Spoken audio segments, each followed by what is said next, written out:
Yes इनको ले आइए, कम ऑन। सत श्री अकाल सर। सत श्री अकाल जी, कैसी हैं? सर हम बहुत अच्छे हैं सर, लेकिन हमारा घर का स्थिति बहुत बेकार हो गई है सर। जी आपका नाम क्या है सर? सर मेरा नाम कौशिक है सर। कौशिक, आप कोलकाता से हो? जी हाँ सर, मैं कोलकाता से ही आया हूँ सर।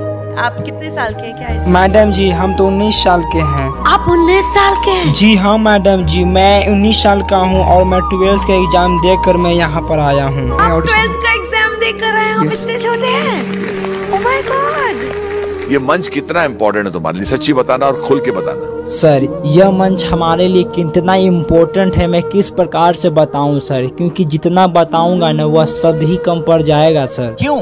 क्योंकि सर इसमें हमारा 5 साल का कड़ी मेहनत है सर। ओके। सबसे पहले तो मैं बताना चाहूँगा सर कि मैं एक नीच जाति का हूँ और गरीब हूँ सर, और नीच जाति होने के कारण मुझे कोई काम नहीं देते थे, न कोई कंपनी में जाऊं तो धक्के मार कर भेगला देते थे सर। क्यों? क्योंकि वहां पर जाने से वहां के जो रहने वाले लोग हैं उस कंपनियां को छोड़कर भाग जाते थे सर। वहां का जो कंपनी का मालिक रहता था वो भी बोलते थे कि तुम्हारे रहने से हमारा कंपनी ठप पड़ जाएगा, बर्बाद हो जाएगा सर। तो लोग मुझे काम नहीं देते थे सर, लेकिन हमें उस सपने को साकार करना था सर जो अपने ख्वाबों में सजा कर रखा था। लेकिन यहाँ पर आने के लिए बहुत सारे पैसे की ज़रूरत रहती थी सर, लेकिन मैं वह पैसा कहाँ से ला पाता सर। इसी कारण से लोग मुझे काम करने के लिए हाथ तक नहीं देते थे सर। मैं उस सपना को साकार करने के लिए मैं हद से ज़्यादा बहुत कड़ी से कड़ी मेहनत करता था सर।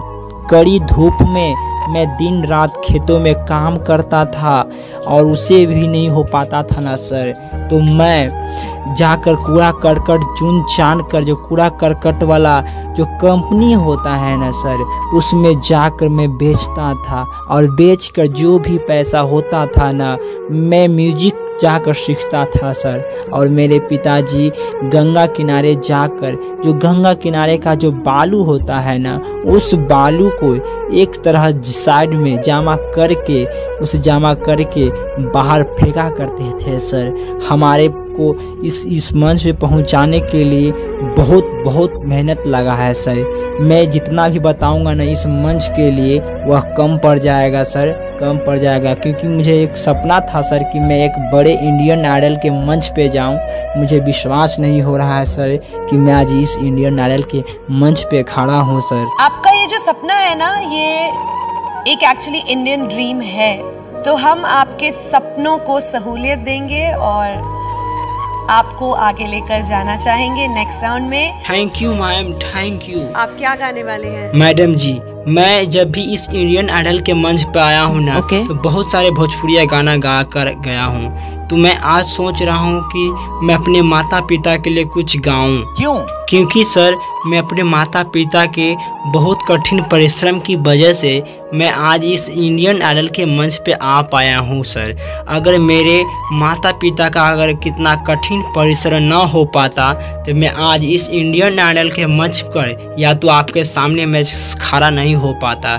तो इसीलिए मैं गाना चाहूँगा सर, और मेरा मकसद ये भी है कि मैं इस गाने के माध्यम से बहुत सारे लोगों को यह बताना चाहता हूँ कि माँ बाप के अलावा इस दुनिया में अपना कोई नहीं होता है। क्या बात है यार, वाह, जो कारीगरी है वो ये है और ये दिखाओ, चलो गाओ। माँ बाप अपने बेटों पर जीवन भर प्यार लुटाते, शादी होते क्यों बेटे बीवी के होके रह जाते। जीवन की यही सच्चाई है, दुनिया क्यों पराई है।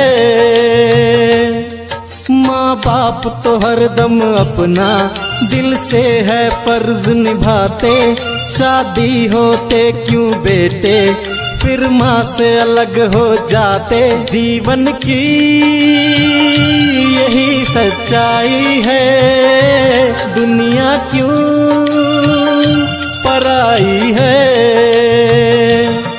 माना की बीवी होती तेरे जीवन का साया, लेकिन माँ के ही कारण तूने ये जीवन पाया। बीवी को प्यार जो दोगे माँ को सम्मान भी देना, शादी के बाद भी तुझको उन ऑडिशन राउंड में जब तुमने गाया था तो मेरी आंखों में आंसू थे। आज भी तुमने मेरे दिल को बिल्कुल छू लिया।